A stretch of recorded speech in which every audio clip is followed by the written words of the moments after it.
नमस्कार दोस्तों। आज के इस एक्सप्लेनेयर में हम बात करने वाले हैं दुनिया के सबसे दिलचस्प और विवादित शहरों में से एक यरूशलेम की। इस शहर का इतिहास जितना गहरा है उतना ही उलझा हुआ भी।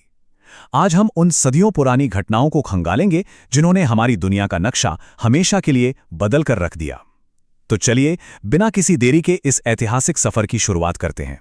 मुसलमानों का खून हमारे घुटनों तक पहुंच गया था। सुनकर ही रोंगटे खड़े हो जाते हैं ना। ऐतिहासिक दस्तावेजों में दर्ज 1099 के पहले धर्मयुद्ध का ये विवरण सचमुच भयावह है। ये कोई अतिशयोक्ति नहीं है, बल्कि ऐतिहासिक स्रोतों से लिया गया एक ऐसा फैक्ट है जो उस समय की क्रूर वास्तविकता को साफ साफ दिखाता है।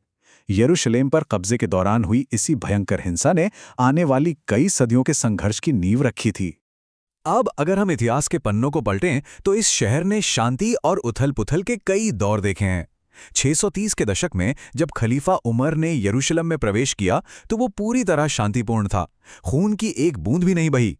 इसके बाद 690 के दशक में मशहूर डोम ऑफ द रॉक बना, जो एक शानदार आर्किटेक्चरल मास्टरपीस था। लेकिन 11वीं सदी आते आते सब कुछ बदल गया। वो एक समय का विशाल और मजबूत साम्राज्य अब कई छोटे छोटे हिस्सों में टूट चुका था, और यही आपसी बिखराव आगे की तबाही का सबसे बड़ा कारण बना।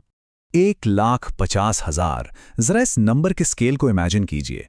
ऐतिहासिक स्रोतों के मुताबिक ये पोप अर्बन द्वितीय के बुलावे पर यूरोप से निकली उस संगठित क्रूसेडर सेना की संख्या थी। मतलब एक तरफ इतनी बड़ी और पूरी तरफ फोकस्ड फौज आ रही थी, और दूसरी तरफ मुस्लिम शासक छोटे छोटे गुटों में बटे हुए आपस में ही लड़ रहे थे। तो जाहिर है इस आपसी फूट और कमजोरी का पूरा फायदा इसी विशाल सेना को मिलना था।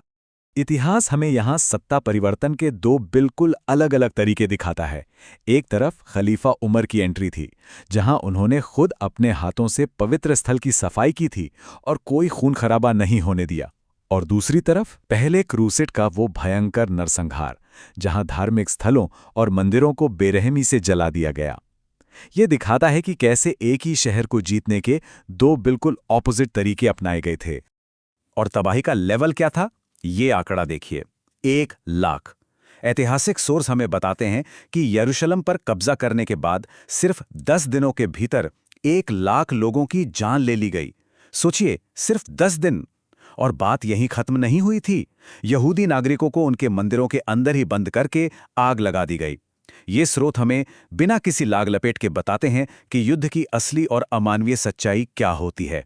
खैर, अब इस कहानी में एक बहुत ही डार्क और रहस्यमयी ट्विस्ट आता है।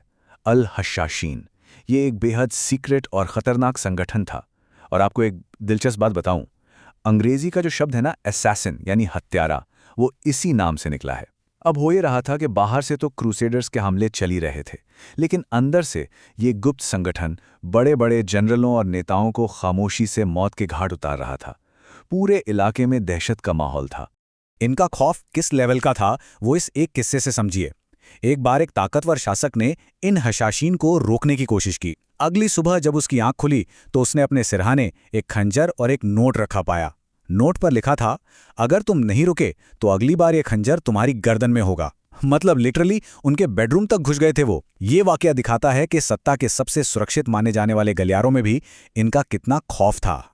तो ऐसे बिखरे हुए और डरावने माहौल के बीच उदय होता है सुल्तान सलाहुद्दीन अय्यूबी का, एक ऐसा बच्चा जिसका जन्म ही तब हुआ जब उसके परिवार को निर्वासित किया जा रहा था, यानी घर से निकाला जा रहा था।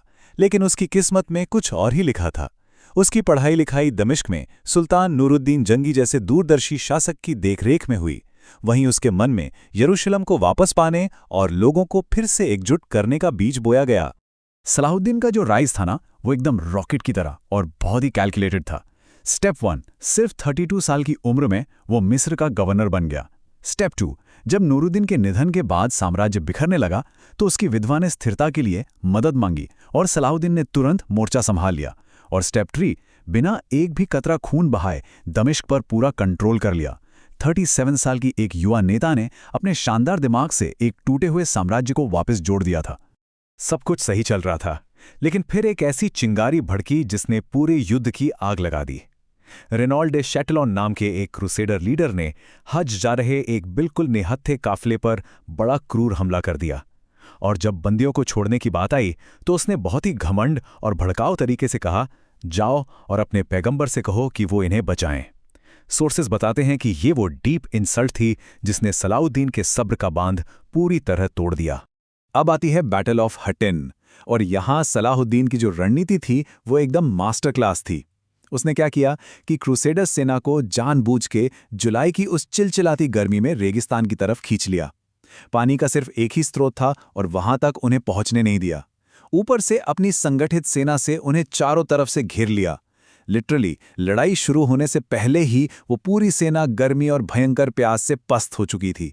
Game over. युद्ध खत्म होने के बाद कमांड टेंट का जो नज़ारा था वो बहुत ही ड्रामेटिक था।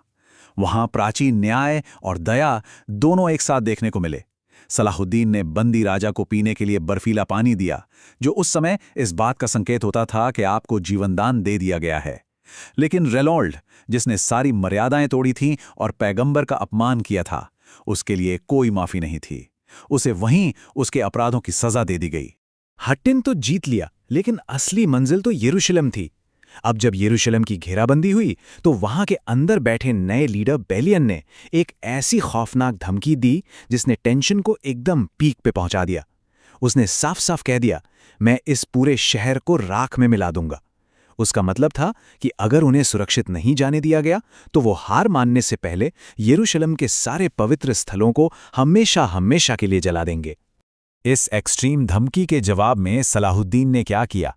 उसने एक ऐसा शांति प्रस्ताव रखा जिसकी उस जमाने में कोई उम्मीद भी नहीं कर सकता था। सभी ईसाइयों को पूरी माफी दी गई, पवित्र स्थलों की हिफाजत की गारंटी दी गई। एक बहुत ही मामूली से टैक्स के बदले सबको सुरक्षित बाहर जाने का रास्ता दे दिया गया, और जो बुजुर्ग या अनाथ थे उन्हें तो बिना किसी टैक्स के ही फ्री कर दिया गया। उसने पक्का किया कि 1099 वाला वो खूनी इतिहास दोबारा ना दोहराया जाए। पूरे 90 साल, जी हां 90 ईयर्स, यरूशलेम पर 90 सालों तक क्रूसेडर्स का कंट्रोल रहने के बाद फाइनली शहर को बिना किसी मारकाट के वापस ले लिया गया था। इतने लंबे अरसे के बाद पहली बार अल-अक्सा मस्जिद में फिर से अजान की आवाज गूंजी थी। इतिहास के पन्नों में ये पल बहुत ही इमोशनल और गहरा था, खासकर इसलिए क्योंकि इसे बिना किसी बड़ी हिंसा के अचीव किया गया था। इसी दौरान का एक बहुत ही रेयर और दिल छू लेने वाला किस्सा भी है। जब सलाहुद्दीन ने देखा कि कई गरीब ईसाई बंदी वो छोटा सा टैक्स भी नहीं चुका पा रहे हैं और गुलाम बनने वाले हैं, तो पता है उसने क्या किया? उसने और उसके भाई ने अपना खुद का खजाना खाली कर दिया। उन्होंने अपनी जेब से सोना निकालकर अपने ही दुश्मनों की आज़ादी खरीद ली। ये एक ऐसा ऐतिहासिक फैक्ट है जो ताकतवर शासकों को लेकर हमारी जो आम सोच होती है ना, उसे पूरी तरह पलट देता है। और उनकी सादगी का लेवल देखिए, बस एक। जब सुल्तान सलाहुद्दीन अयूबी की मौत हुई, जो उस वक्त दुनिया का सबसे ताकतवर इंसान माना जाता था, तो उसकी पूरी संपत्ति में क्या मिला? सिर्फ एक सोने का सिक्का और कुछ चांदी के सिक्के, बस।